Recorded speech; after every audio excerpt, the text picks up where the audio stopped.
Donc nous partons de Mondial Relais à Chervillers, du côté de Sélestat en Alsace. Et nous allons direction Paris, mais on ne filmera pas tout le long de la route. On va prendre le tunnel Maurice Lemaire.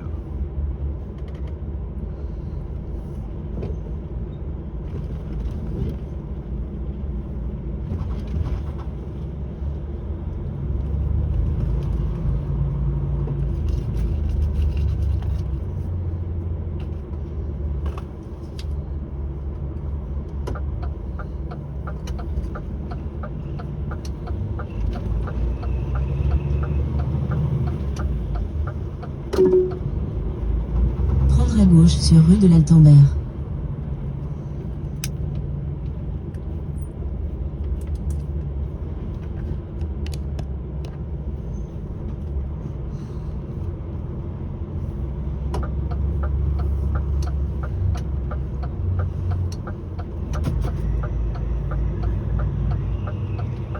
Dans 500 mètres, au rond-point, prendre la première sortie sur route de Sélestat, D1059.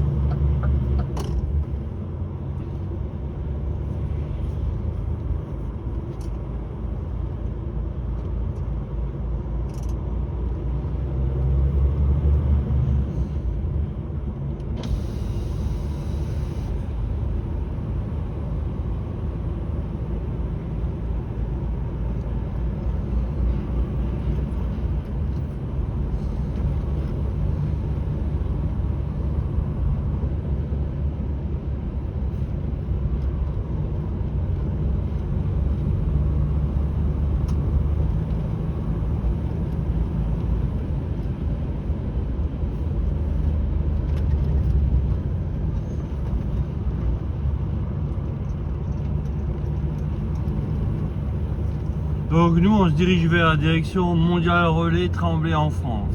On part de Mondial Relais Chervillers.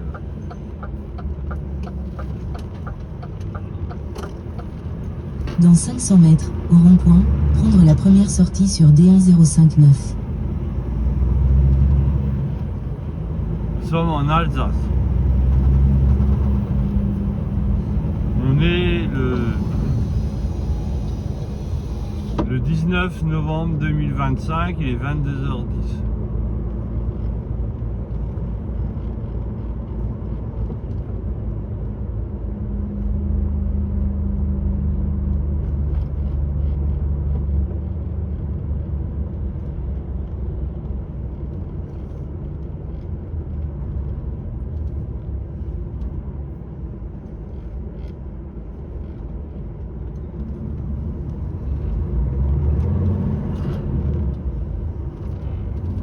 Au rond-point, prendre D1059. Continuez sur D1059 pendant 3 km.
Dans 600 mètres, au rond-point, prendre la deuxième sortie et continuer sur D1059.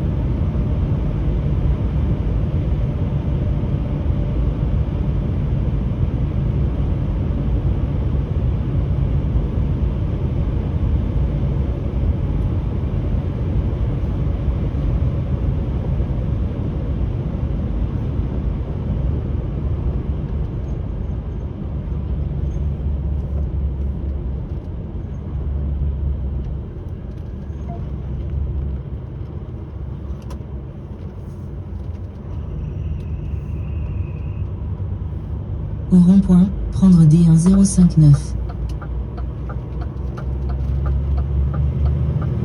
Continuez sur D1059 pendant 3 km.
Dans 500 mètres, au rond-point, prendre la deuxième sortie sur Hearst, D1059.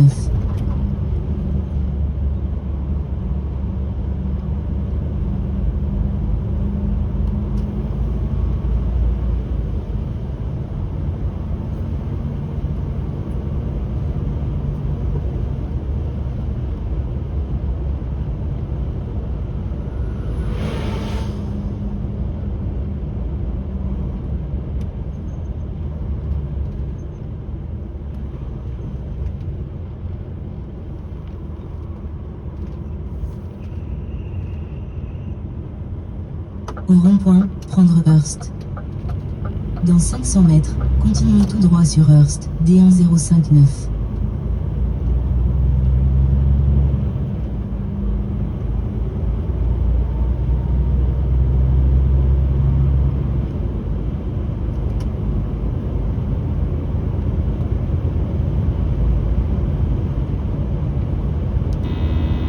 Hearst, D1059.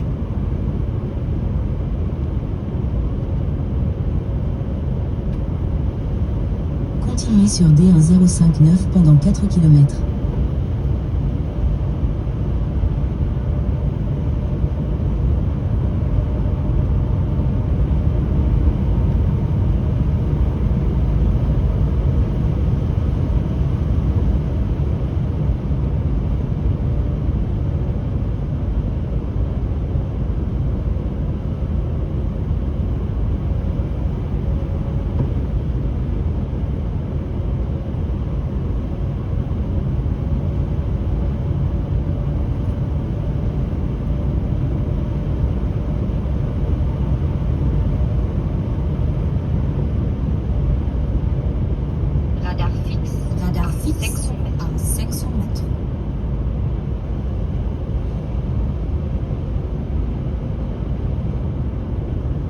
Radar fixe à 300 mètres.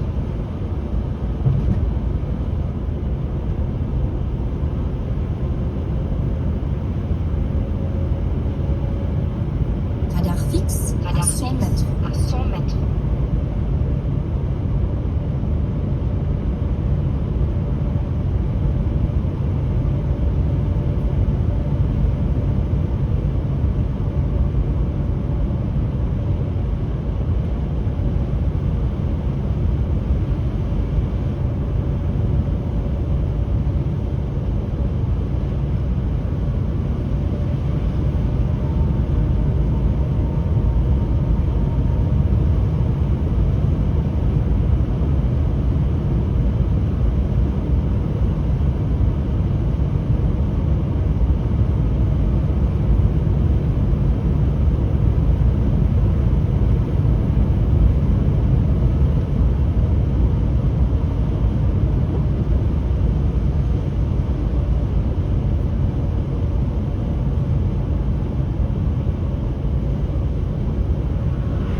Dans 500 mètres, au rond-point, prendre la deuxième sortie et continuer sur D1059 en direction de Nancy, Saint-Dié.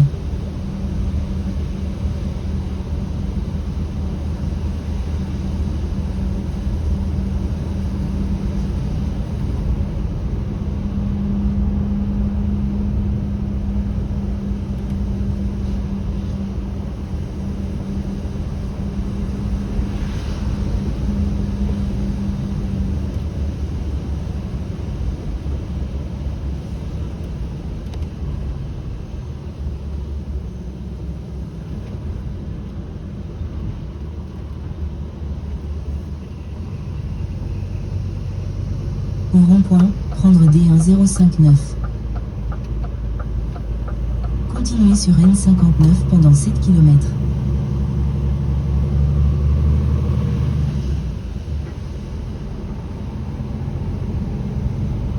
Donc on est le 19 novembre 2025, il est 22h21.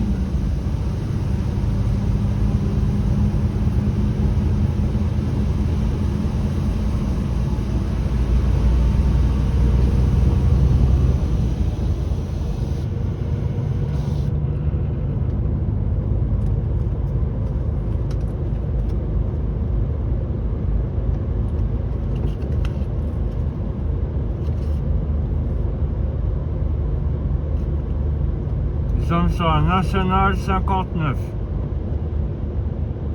direction Saint-Dié.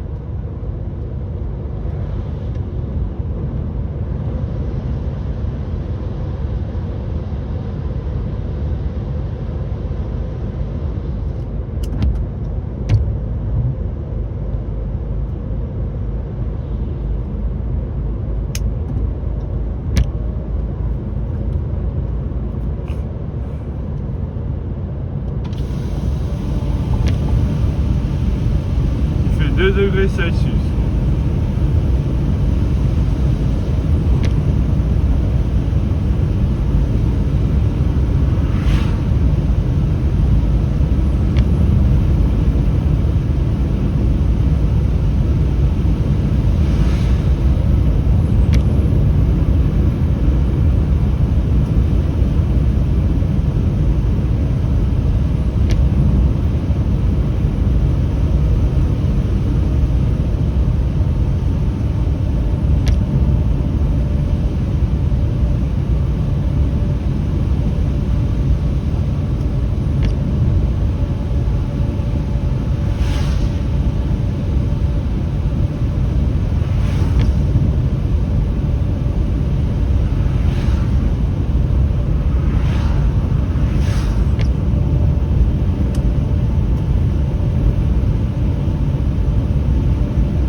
Dans 600 mètres, au rond-point, prendre la première sortie sur N159 en direction de Nancy, par le tunnel.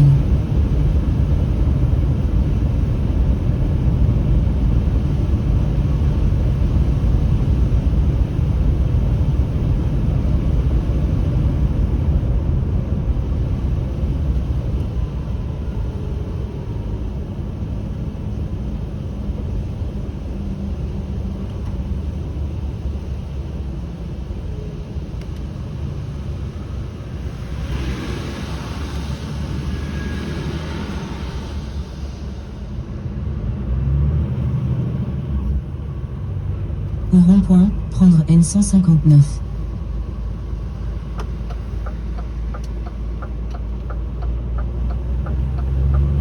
Continuez sur N159 pendant 9 km.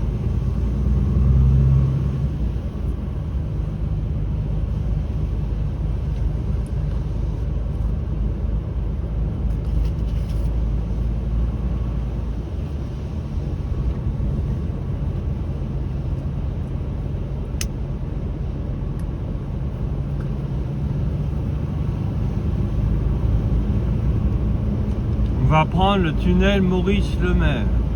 Radar fixe. Radar fixe. 500 mètres. À 500 mètres.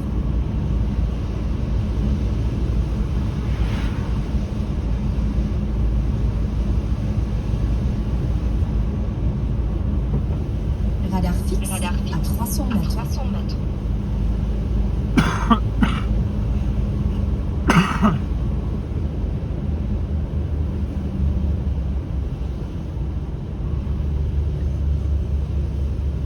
Radar fixe. Radar fixe. À 100 mètres.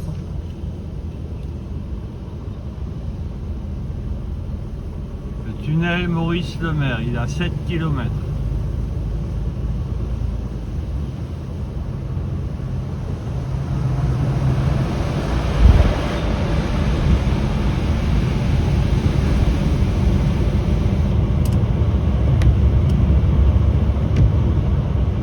Encore signal GPS disponible. Recherche satellite.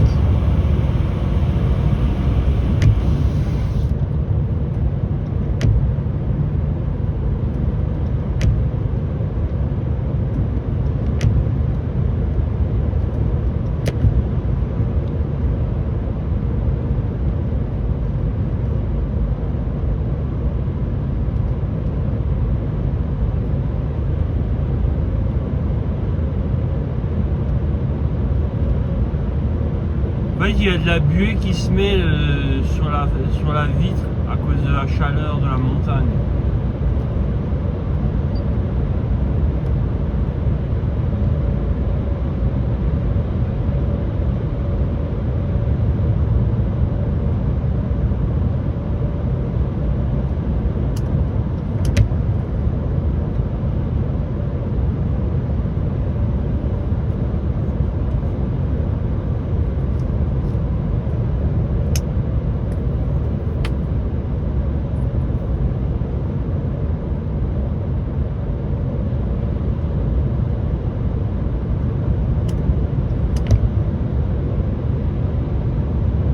Signal GPS perdu.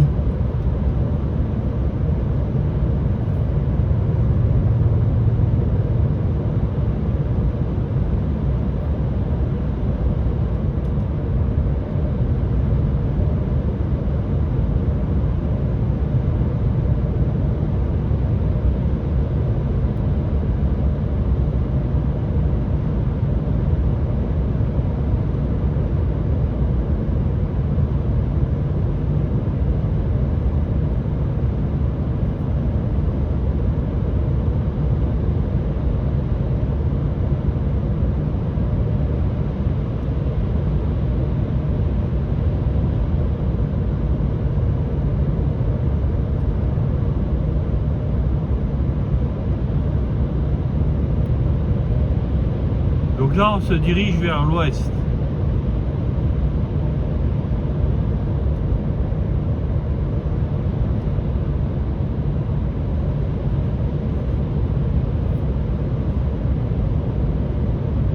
On traverse les Vosges.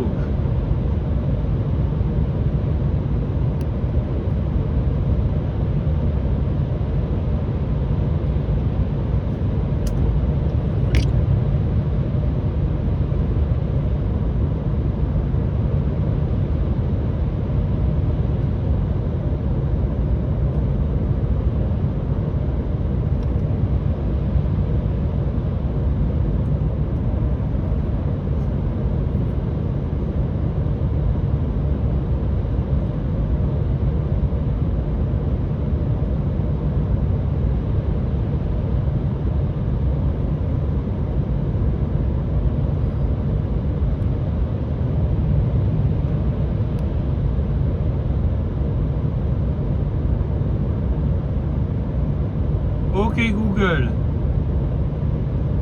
écoutez les informations.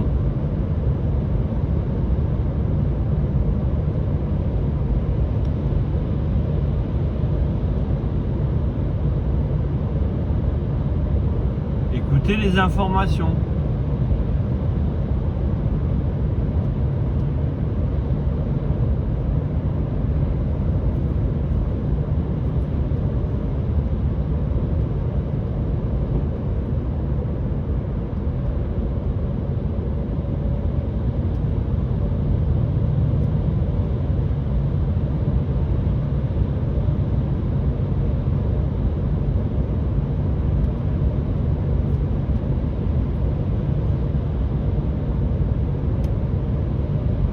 Pas de réseau.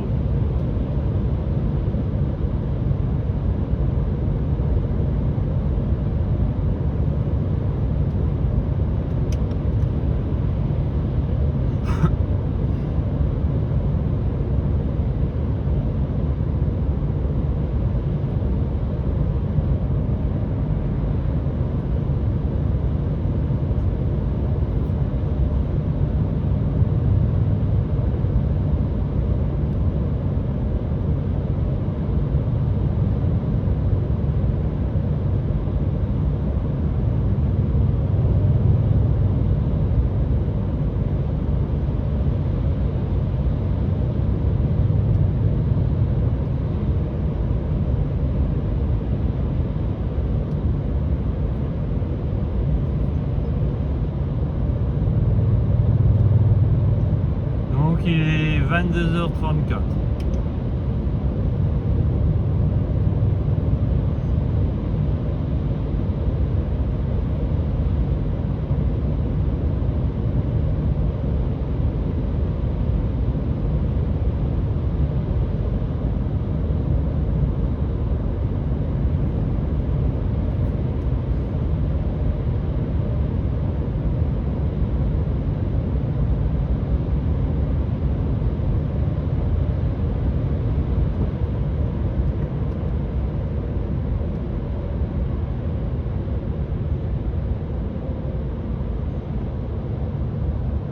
On va traverser les tunnels Lemay. Ok Google, Signé. écoutez les informations. GPS trouvé.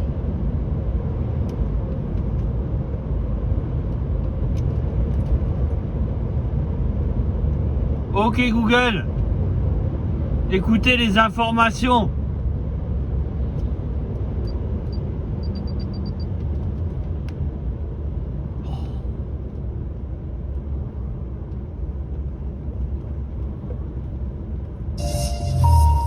Retour à l'essentiel, bienvenue si vous nous rejoignez. On va plus loin à présent avec Niagale Bagayoko, directrice de l'African Security Sector Network. Bonjour. Bonjour. Niagale. Et Mélina Huette avec nous également, grand reporter ici à France 24 et chroniqueuse internationale. Bonjour Mélina. Bonjour Raphaël. Au sommaire, il vient chercher des dollars et un peu de respectabilité. Ahmed Al-Shara devient le premier président syrien à être reçu à la Maison-Blanche. L'ancien djihadiste que Donald Trump souhaite faire entrer dans la coalition américaine contre le groupe État islamique et à terme dans les accords d'Abraham portant reconnaissance de l'État d'Israël. Le Mali en passe de tomber aux mains des djihadistes du JNIM, allié affilié à Al-Qaïda. Il exerce une pression notamment sur la capitale Bamako, victime d'un embargo sur le carburant. La déroute se précise pour les forces armées maliennes et leurs alliés, les mercenaires russes d'Africa Corps. C'est tout de suite, on va voir.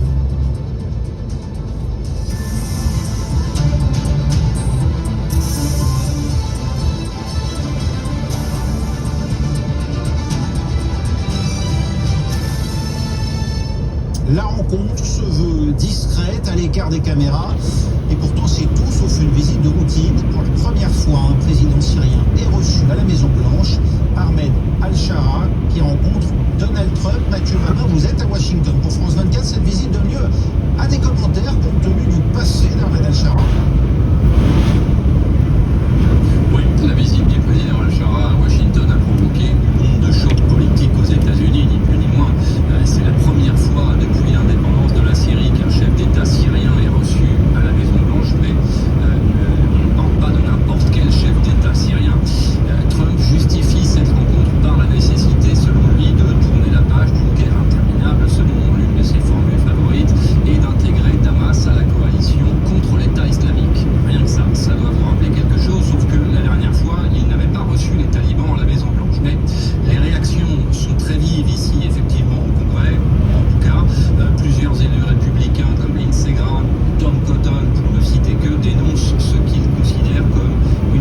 500 mètres, au rond-point, prendre la 4e sortie et continuer sur N159. Réhabilitation pure et simple d'un régime encore accusé de crimes de guerre. Les démocrates, eux, reprochent à la Maison-Blanche d'avoir ouvert cette porte sans contrepartie claire sur les droits de l'homme. Dans la presse américaine, d'ailleurs, le ton est assez partagé. Certains saluent un pari diplomatique audacieux, d'autres parlent d'un renoncement moral. Ce sont des mots assez durs, mais ce sont les mots que l'on peut lire aujourd'hui. Il y a donc un vrai clivage, ça c'est sûr, mais à Washington, c'est vraiment la méfiance qui reste la réaction dominante globalement, et notamment chez les militaires qui étaient inhabituellement nombreux à déambuler au mémorial du 11 septembre ce matin. On manifeste comme on peut. Au rond-point, prendre N159. Clairement, au Pentagone, les hommes sont aussi muets que furieux, on peut le dire. Néanmoins, vous l'avez indiqué, Mathieu, Donald Trump souhaite pouvoir inclure Ahmed al-Shara dans Continuer pendant 7 km. sa stratégie au Proche-Orient. Oui, on assiste clairement à un tournant assumé, ça c'est certain. Trump intègre désormais la Syrie à sa nouvelle stratégie régionale au Proche-Orient, c'est clair, et sans limite d'ailleurs, c'est-à-dire jusqu'aux accords d'Abraham. Le rapprochement amorcé à Riyad, vous vous en souvenez, puis concrétisé donc à Washington, avec cette visite officielle, s'inscrit dans une logique de recomposition pure et simple des alliances à la Trump, à la manière de Trump. Washington veut associer Damas à la lutte contre l'État islamique, mais aussi tester la possibilité d'un accord de sécurité avec Israël. Vous voyez le grand écart.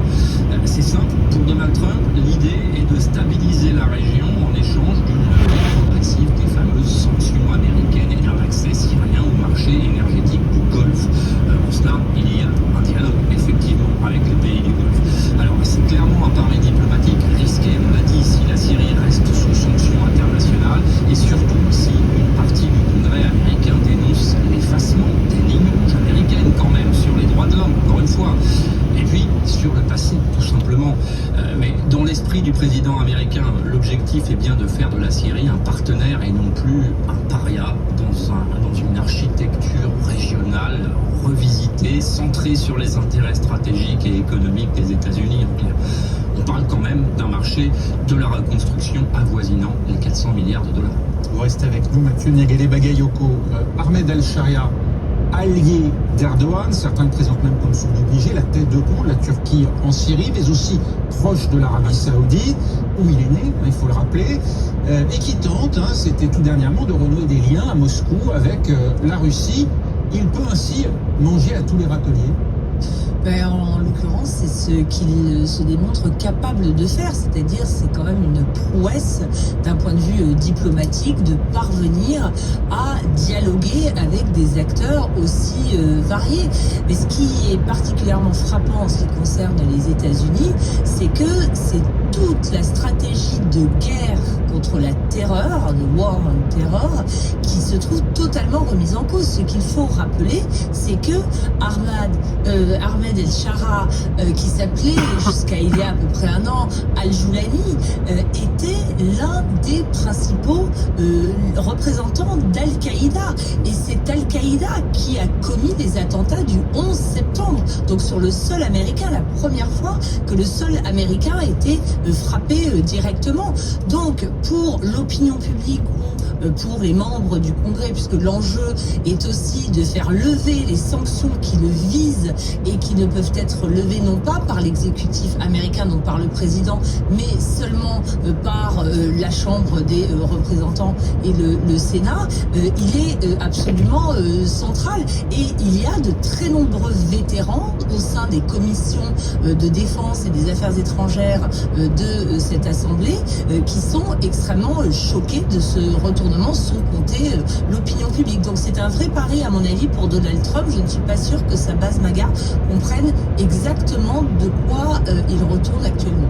Quelle crédibilité, Mélina Huet, peut-on accorder à Ahmed al-Shara dans la lutte contre Daesh et d'autres mouvements djihadistes? Alors, on pourrait se dire aucune parce que lui-même a fait des allers-retours entre Al-Qaïda et l'organisation État islamique, mais en réalité, depuis 2013, c'est lui qui a mené une guerre ouverte qui a eu des conséquences internationales, on va dire, sur les mouvements djihadistes contre l'organisation État islamique. Donc, il est tout trouvé pour mener cette guerre-là. D'ailleurs, il avait rencontré un de nos journalistes, Wassim Nasr, en 2023, et il avait dit, quand j'ai lancé cette guerre contre l'organisation État islamique, j'ai perdu 70% de mes effectifs. Et il s'est retrouvé cantonné à Idlib. Donc évidemment que pour lui, c'est-à-dire que c'est pas juste une posture. Là, vous voyez cette carte, c'est une carte qui montre tous les endroits où il y a eu des raids et des arrestations en quelques semaines, parfois en quelques jours, contre des cellules dormantes de l'État islamique. Ça montre bien, c'est aussi... Dans 600 mètres, au rond-point, prendre la 3e sortie et continuer sur N59 en direction de Saint-Dié-des-Vosges, Épinal. Évidemment, une façon de montrer à Donald Trump, regardez, je suis capable de mener des raids et je suis votre allié contre le terrorisme. Et c'est important, pourquoi? Parce que certes, l'organisation État islamique a été défaite en 2019, mais ça ne veut pas dire qu'elle a été annihilée. Tout ce que vous voyez ici, donc sur quand même ce territoire qui est très large, donc il y a Alep, Idlib, Raqqa, Deir ez-Zor, Homs, Damas, c'était des cellules dormantes, ce sont des cellules dormantes de l'organisation État islamique. Donc c'est aussi une manière de montrer une bonne volonté auprès de son futur ou allié actuel américain. Et pour compléter ce que vous dites, c'est que en réalité, peut-être que Au rond-point, prendre N59. l'on sort Continuer sur N59 pendant 53 km. d'un jeu de dupes officiellement, c'est-à-dire que ce qui est intéressant, c'est le fait de souligner qu'il y a eu une coopération très claire en réalité entre les forces d'HTC, donc le groupe à la tête duquel exactement à la tête duquel était Ahmed al-Shara, et les forces américaines. En réalité, on a plutôt l'impression qu'il y a une formalisation de relations d'État à État, mais que ces relations préexistaient, tout comme les services de renseignement américains ont toujours lié des relations avec un grand nombre d'acteurs djihadistes tout au long de l'histoire. Donc c'est de ça aussi qu'il s'agit aujourd'hui. Le nouveau pouvoir syrien censé purger les djihadistes n'est-il pas aussi, et peut-être même davantage encore, un danger pour les alliés traditionnels de l'Occident dans la région, les Kurdes, les Druzes, et puis ceux qui n'étaient pas forcément alliés, mais qui représentent, qui incarnent la minorité autrefois agissante, les Alaouites? C'est-à-dire que on parle beaucoup de sécurité, et il va être question de sécurité entre Al-Shara et Donald Trump évidemment aujourd'hui, mais là on parle de sécurité régionale. Effectivement, au niveau national, au niveau domestique, il y a quand même beaucoup de voix syriennes, en tout cas, qui s'élèvent contre ce président intérimaire, faut-il le rappeler, qui n'a donc pas été élu. Beaucoup demandent à ce qu'il y ait une élection, ce qui paraît quand même fortement compliqué vu l'état dans lequel se trouve la Syrie actuellement et le fait que toutes ces négociations soient en cours. Et puis les exactions dont on a fait beaucoup état sur ce plateau, évidemment. Vous vous souvenez ce qui s'est passé à Soueida, vous vous souvenez ce qui s'est passé contre la communauté druze. Il y a toujours des Alaouites dont faisait partie la communauté dont faisait partie l'ancien président Bachar el-Assad, qui sont persécutés, arrêtés. Évidemment que tout cela pose des problèmes éminents au niveau domestique. Sauf que là, en fait, ce qui se passe avec cette rencontre, et tous les yeux du monde sont braqués sur cette rencontre, c'est qu'on oublie ce qui se passe au niveau interne pour se focaliser sur the big picture, je dirais, parce qu'au niveau diplomatique et géopolitique, c'est très important pour les alliés de la région. Puis en fait, tous les acteurs en réalité, pas juste les alliés de... Alors, the big picture, justement, quelle est sa volonté réelle, Ahmed al-Shara, et quelles sont ses chances de parvenir À droite, il y un a accord avec Saint-Dié. C'est ça que souhaite Donald Trump. Alors, c'est ça qu'il souhaite. Alors, il le souhaite à différents égards, Donald Trump. Il le souhaite d'abord parce qu'il souhaiterait que la Syrie entre dans ces fameux accords d'Abraham et donc reconnaisse elle aussi Israël. Ça fait partie de l'enjeu actuel. Mais il y a aussi l'enjeu du plateau du Golan qui est absolument central, qui, je le rappelle, est considéré selon le droit international comme une zone occupée par Israël. C'est depuis 1981. Exactement, depuis 1981, mais que les États-Unis ont considéré comme revenant légitimement. Sous l'administration Trump. Sous les États-Unis, de Donald Trump, c'est très important de le mentionner, devenant légitimement Israël. Donc ça, c'est un enjeu qui est effectivement absolument fondamental. Mais il semble aussi que du côté américain, il y ait la volonté de voir instaurer en Syrie une forme de gouvernement fédéral aussi pour gérer justement toutes ces questions internes que vous avez mentionnées. Et puis il y a bien sûr cet enjeu de la reconstruction qui est très lié au rôle que vous avez mentionné de l'Arabie Saoudite notamment. Ahmed al-Shara, qui à peine arrivé au pouvoir a vu le stock d'armes chimiques de la Syrie détruit par Israël, qui a vu Israël mener à plusieurs reprises des campagnes de bombardement, renforcer son emprise sur le Golan. Malgré cela, il pourrait, vis-à-vis de son propre peuple, assumer une reconnaissance en bonne et due forme d'Israël. Il n'a pas le choix. Washington a les moyens de lui tordre le bras, Mehdi Mehmet. En fait, il n'y a pas que Washington, il y a aussi l'Arabie Saoudite, il y a aussi tout un tas de partenaires au niveau régional et international qui font qu'il va être obligé de prendre des décisions qui vont à l'encontre de ce que son propre peuple demande. Et effectivement, pourquoi il aurait intérêt à se rapprocher d'Israël? Parce que le gouvernement actuel de Benjamin Netanyahou n'a aucun intérêt à maintenir une Syrie stable. C'est-à-dire que c'était beaucoup plus facile pour Benjamin Netanyahou. Radar fixe à 500 mètres. Quand finalement c'était Bachar al-Assad. Radar fixe à 300 mètres. Qui était à la tête du pays. En guerre civile. En guerre civile, exactement. Puisque même... Radar fixe à 100 mètres. Si la volonté affichée était d'affaiblir ce qu'ils appellent l'axe de la résistance avec l'Iran d'un côté, le Hezbollah et puis le gouvernement de Bachar al-Assad, en réalité d'avoir les États-Unis qui aujourd'hui sont prêts à mettre une base militaire à côté de Damas, c'est-à-dire pour en fait maintenir une stabilité dans la région, et ben ça pose problème à Israël qui en ce moment, à l'heure où on parle, continue des incursions qui sont complètement illégales, c'est-à-dire qu'ils ont poussé la zone tampon du Golan beaucoup plus loin que ce qu'ils avaient fait jusqu'alors. Ils ont quand même bombardé massivement le pays, vous l'avez rappelé, mais en toute impunité pendant des mois et des mois après la chute de Bachar al-Assad. Sauf que, en fait, il est dans une volonté de légitimation aussi, al-Shara. Il veut faire en sorte que absolument tous ses partenaires potentiels, putatifs ou réels, soient satisfaits. Donc ça comprend quoi? Ça comprend les États-Unis, ça comprend l'Arabie Saoudite, ça comprend la Turquie, ça comprend aussi, il est même allé jusqu'en Russie. Alors que la Russie, on rappelle, c'est quand même Vladimir Poutine qui héberge l'ancien président déchu, le dictateur Bachar al-Assad. Donc vraiment, il essaie de parler à tout le monde. Oui, un mot et on ira voir Mehdi Mehmet.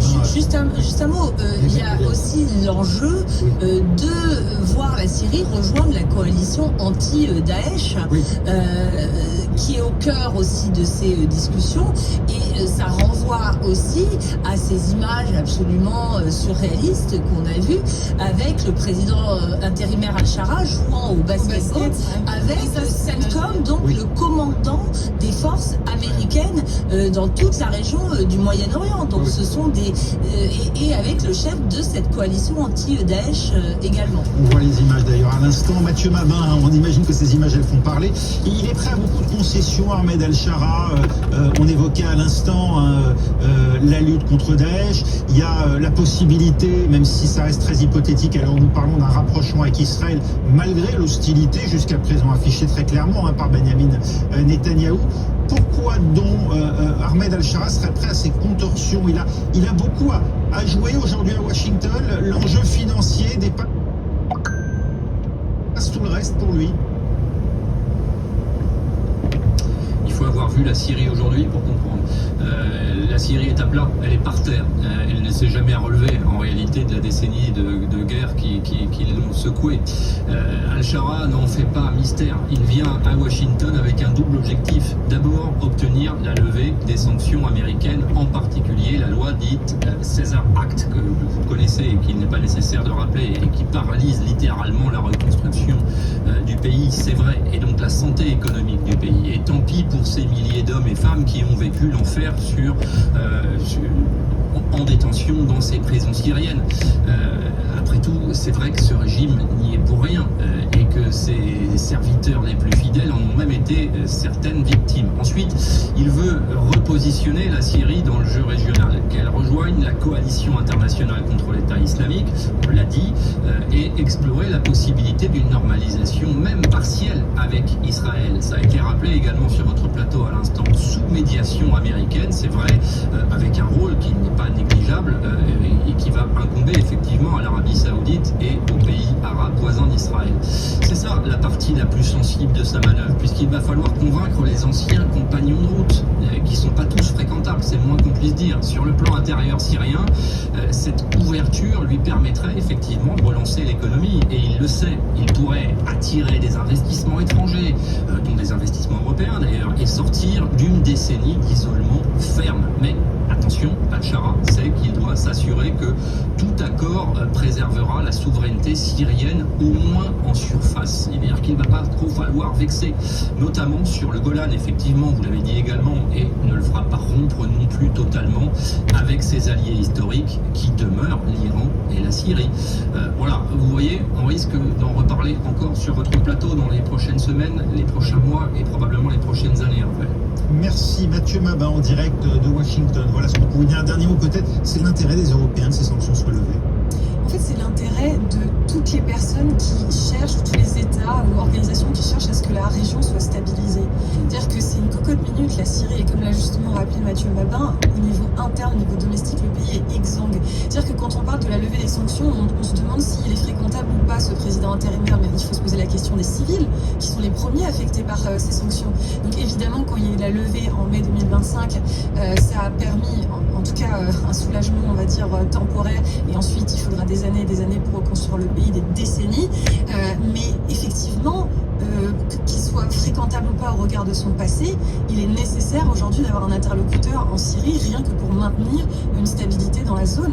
Donc, côté européen, il y a eu cette rencontre aussi du président Macron avec Al-Shara, qui a aussi beaucoup interrogé les opinions publiques. Je pense que le rôle des opinions publiques auxquelles on a expliqué pendant des années qu'on faisait la guerre contre le terrorisme, contre l'ennemi de la civilisation, avec lequel on a l'impression qu'on se réconcilie aujourd'hui de manière extrêmement facile et sans poser trop de questions, à mon avis, c'est une hypothèque qui risque de peser lourdement sur ces tentatives de diplomatie. C'est ce que décrivait finalement Mathieu Mabin, même dans les débats internes aux États-Unis. C'est la différence entre la réelle politique au niveau géopolitique, diplomatique, et d'un côté, cette question morale qui interroge au niveau domestique. À l'heure où, dans quelques jours, nous allons commémorer le 10e anniversaire des attentats du 13 novembre ici à Paris.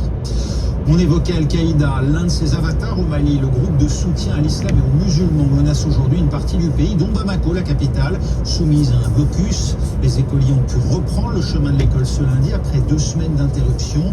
En cause, les pénuries de carburant, une situation qui rappelle dangereusement celle de 2013, juste avant que l'armée française n'intervienne. La France qui demande d'ailleurs à ses ressortissants, quelques 4300 personnes, de quitter le pays. Reportage pour France 2 de Camille Gutin, Nicolas Bertrand et Fabien Fougère. Au Mali, des djihadistes affiliés à Al-Qaïda sont désormais aux portes du pouvoir. La capitale Bamako va-t-elle tomber aux mains des islamistes? Depuis un an, le groupe de soutien à l'islam et aux musulmans, le JNIM, multiplie les attaques partout dans le pays. Ici contre une caserne, là, on les voit à pied, en train de s'emparer d'un village. L'ambassade de France appelle tous ses ressortissants à quitter le territoire. Cet expatrié n'a pas encore décidé de partir. Pour le moment, on est quand même avec un gros point d'interrogation. On ne sait pas trop, on attend de voir. Les djihadistes qui cherchent à imposer la loi islamique dans tout le pays ne cessent de s'étendre au Sahel, notamment depuis le départ des troupes françaises en 2022 du Mali. Aujourd'hui, ces combattants contrôlent une partie des routes et incendient régulièrement les camions citernes qui viennent livrer de l'essence à Bamako. Pour les habitants, de longues files d'attente et des pénuries d'électricité. Cela fait 1 semaine que je cherche du carburant. C'est un vrai problème pour mes activités.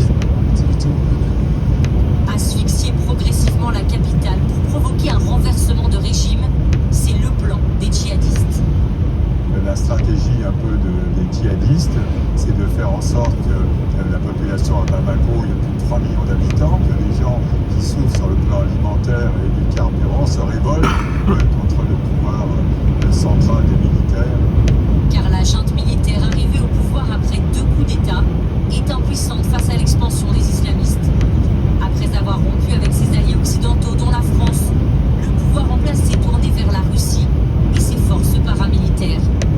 Mais ni la junte ni ses milices n'ont réussi à stopper l'avancée des djihadistes dans le pays. Niagalé Bagayoko, c'est un retour à 2013 pour le Mali. Oui, c'est un retour même à 2012, je dirais, c'est-à-dire avant l'intervention des forces françaises, parce que je pense qu'il est important de se rendre compte que non seulement, en effet, les autorités militaires nationales sont en situation d'échec, mais également, en effet, leurs partenaires russes désormais déployés dans le cadre de l'Africa Corps, mais qu'il y a eu un échec des autres partenaires internationaux. Le JNIM, c'est l'autre groupe, le nom de ce groupe s'appelle GSIM, il n'a cessé de progresser d'un point de vue territorial, donc pas seulement au Mali, mais également dans les pays voisins, notamment au Niger et au Burkina Faso. Il s'étend aussi dans le nord des pays côtiers, mais également, on le souligne moins, de s'enraciner au sein des communautés locales. Et ça, c'était également le cas du temps de l'intervention française. C'était aussi le cas au temps de la présence de la MINUSMA, donc la force des Nations Unies, qui a elle aussi été appelée à quitter le territoire. Donc on s'aperçoit, et ça fait écho à ce dont on vient de parler à propos de la Syrie, qu'on est face à un type de conflictualité, un type de groupe qui sont capables de déployer des tactiques et des stratégies extrêmement efficaces. Et ce blocus sur le carburant en est un exemple absolument frappant. Je vais interroger dans un instant Mélina Abed, vous venez de citer 3 pays, Mali, Niger, Burkina Faso, qui ont fondé ensemble l'Alliance des États du Sahel. Va-t-elle devenir le siège d'un futur califat sur cette région des 3 frontières? Alors, ce qui est intéressant, c'est qu'on constate aujourd'hui assez peu de réactions de solidarité de la part du Niger et du Burkina Faso, même s'il semble qu'un convoi de carburant soit parti du Niger également.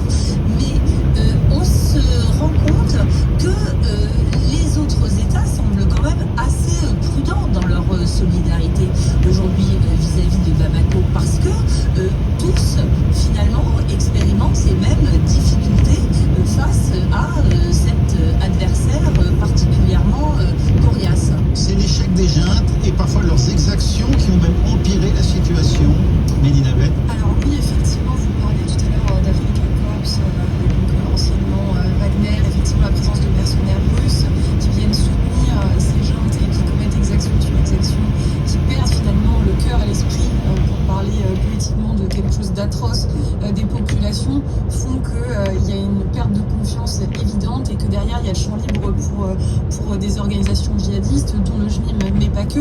Après, je voulais juste revenir effectivement sur ce que vous disiez. Il y a des similitudes avec 2013, vous les avez brillamment exposées. Il y a vraiment des similitudes marquantes. Il y a le fait aussi qu'il y a cette menace sur la capitale, bien sûr, mais qu'il y a un blocage logistique, c'était déjà le cas en 2013, et qu'il y a un effondrement potentiel de l'État sur la table. La grande différence, c'est justement qu'aujourd'hui, il y a la présence d'acteurs qui sont différents. Donc ces mercenaires, d'autres États qui n'étaient pas présents en 2013, le fait que, bien sûr, on aura l'occasion d'y reparler, mais des pays comme la France sont non grata aujourd'hui sur le territoire. À l'époque, l'État les Amaliens avaient demandé à ce qu'il y ait une assistance justement militaire pour chasser, pour buter les djihadistes hors de l'État, et aujourd'hui ça n'est évidemment pas le cas, vous le savez. À l'époque, justement, la France avait vu une situation d'urgence dans une possible victoire des djihadistes descendants de Kidal, Tombouctou vers Bamako. Aujourd'hui, la France, sans désintérêt, on peut se permettre de se désintéresser de ce qui s'y passe? Alors, 2 éléments. D'abord, on s'est rendu compte assez récemment que la coopération en matière de lutte antiterroriste, là aussi, comme du côté américain, se poursuivait entre les services de renseignement français et maliens. On l'a appris au moment de l'arrestation d'un agent de la DGSE à Bamako. C'est aussi l'Algérie qui est là, la France et l'Algérie, c'est compliqué. Et Absolument, mais il faut quand même savoir que la coopération se poursuit entre les États pour des raisons par différents moyens, de manière moins ostentatoire. Exactement. Mais la deuxième question, c'est celle de la réalité, de la capacité à prendre Bamako du côté du JNIM. Et là, moi, je serais assez prudente parce que en réalité, militairement, le JNIM ne dispose pas des capacités non seulement de prendre Bamako, mais surtout de la tenir sur la durée, de l'administrer. On n'est absolument pas dans le cas de figure des talibans ou justement d'HTC qui avaient une expérience d'administration locale.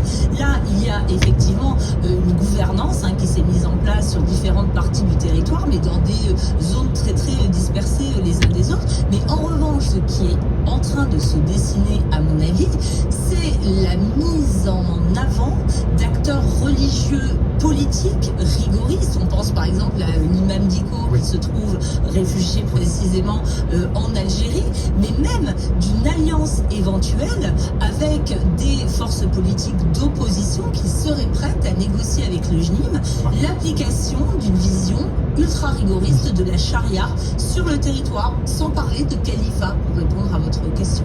Merci beaucoup, Niagale Bagayoko, Mélina Huette. On va plus loin, c'est terminé. Retour à l'essentiel dans un instant et on reviendra notamment sur la libération de Nicolas Sarkozy aujourd'hui.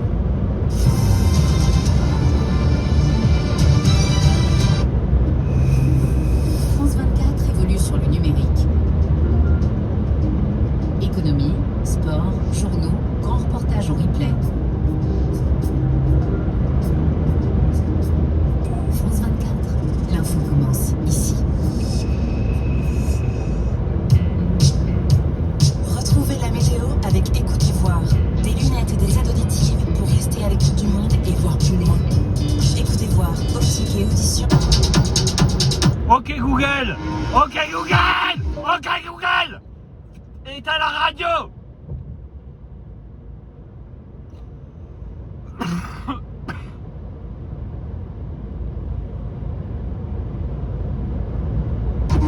Éteins la radio, ok Google. Éteins la radio. Ok Google. Ok Google. Ok Google. Ok Google. Ok Google. Ok Google.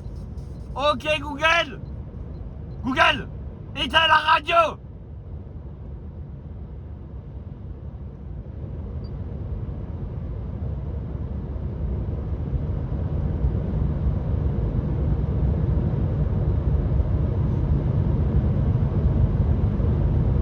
Après, s'ils mettent de la musique sur YouTube, ça marche pas.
comme hier.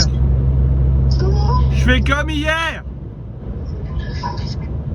J'ai pas compris. Je fais comme hier. Je fais comme hier. Que je fais mon quoi? Je vais à Paris. Ah, parce que un petit gaz. Il descendait le Célestin avant. Oui, je vais à Paris, je fais comme la dernière fois. Qu'est-ce que tu fais? Je me regarder dans la télé. Ah ouais. Je sais même pas quelle heure il est.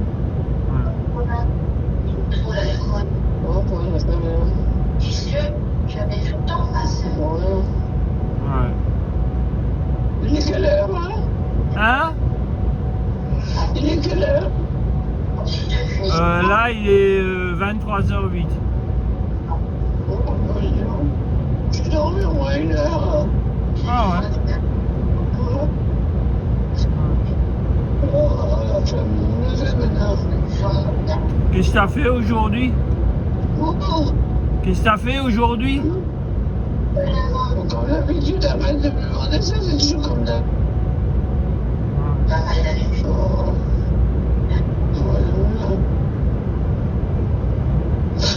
Je fasse d'autre, je vais aller à un autre. Hein? Qu'est-ce que tu veux que je fasse d'autre? Ouais.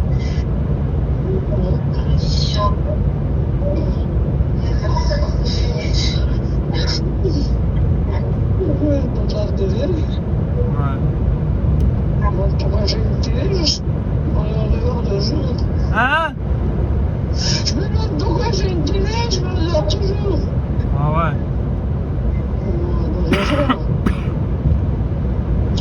Tu touches, il fait froid? Ça de la neige? Non, il fait 2 degrés. Tu tousses, hein? Ouais, je tousse. Les cigarettes sont pas bonnes. Ah bah, faut les en l'air. Ah non, parce que j'en ai pas d'autres, ça coûte cher. Ah. C'est toussé, t'arrêtes de fumer et tout, putain. Ah non, mais j'aime bien fumer. Mais avec ces prix exorbitants, je les achète en Allemagne. Ouais, c'est vrai. Bon. Bon, Bonsoir. bonsoir.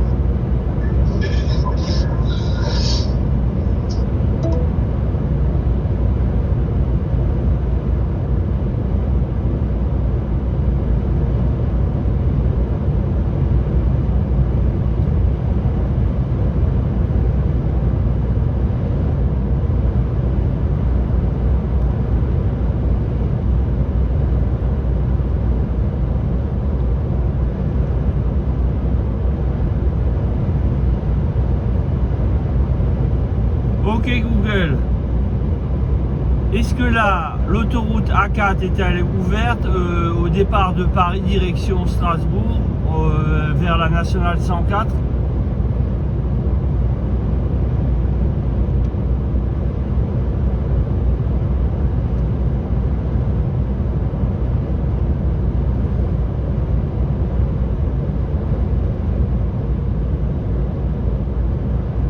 Actuel et les éventuels ralentissements/accidents près de la jonction N104.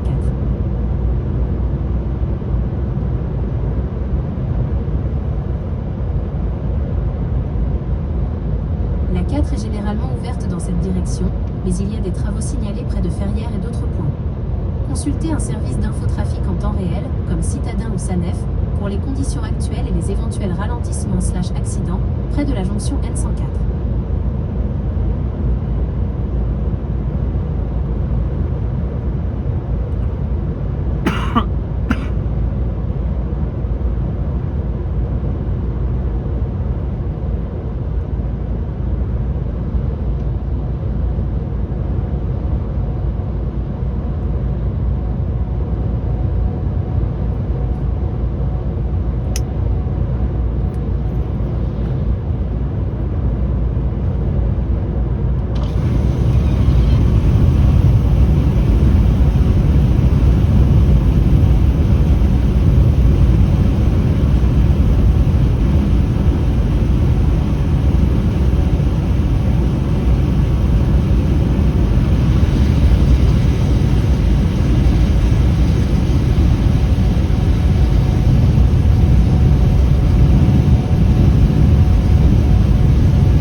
10h59, on va bientôt prendre la nationale 4.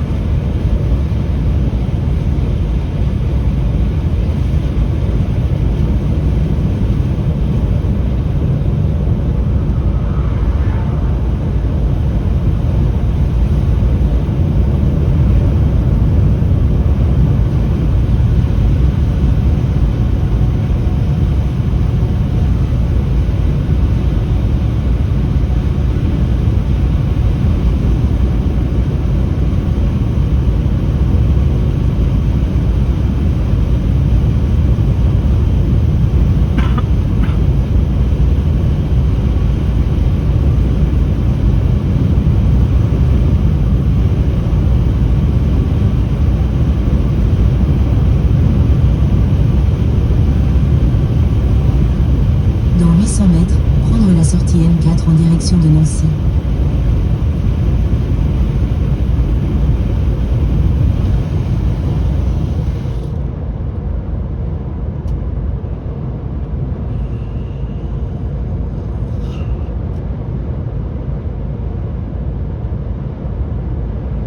Prendre la sortie N4.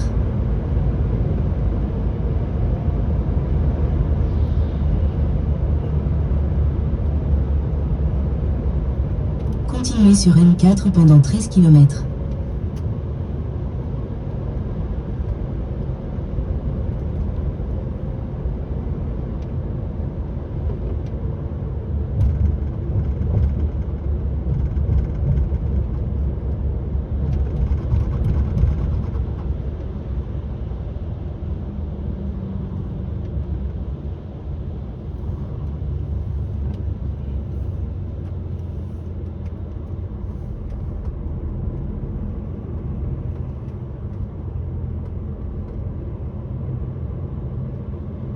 On monte sur la N4.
600 mètres, rejoindre N4.